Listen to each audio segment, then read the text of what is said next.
चैती छठ पूजा 2025 2 या 3 अप्रैल। जानिए सही तिथि। करना न भूलें ये एक काम। आज हम इस वीडियो में आपको बताएंगे साल 2025 में चैत्र के महीने में आने वाली चैती छठ या यमुना छठ कब है, पूजा का शुभ मुहूर्त, पूजा विधि और इस व्रत के नियमों के बारे में।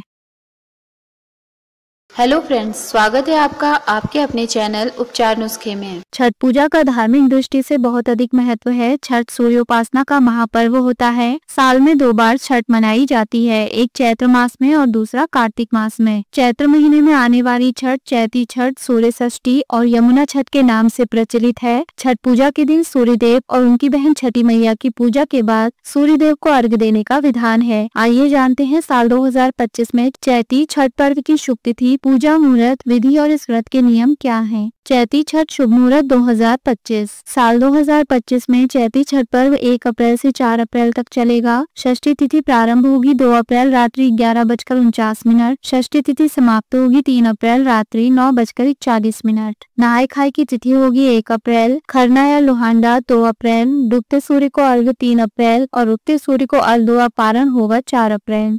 पहला दिन नहाय खाए। छठ पर्व की शुरुआत चैत्र शुक्ल पक्ष की चतुर्थी तिथि से होती है। इस दिन नहाय खाए से छठ पर्व शुरू होता है। नहाय खाए के दिन स्नान के बाद घर की साफ सफाई कर सात्विक भोजन बनाया और उसे ग्रहण किया जाता है। दूसरा दिन खरना। छठ पूजा के दूसरे दिन खरना, जिसे लोहंडा भी कहते हैं, यह चैत्र मास के शुक्ल पक्ष की पंचमी को मनाया जाता है। इस दिन निर्जल व्रत किया जाता है। इस दिन व्रत रखने वाला व्यक्ति अन्न जल ग्रहण नहीं करता। इस दिन संध्या काल के समय छठी मैया का प्रसाद बनाया जाता है।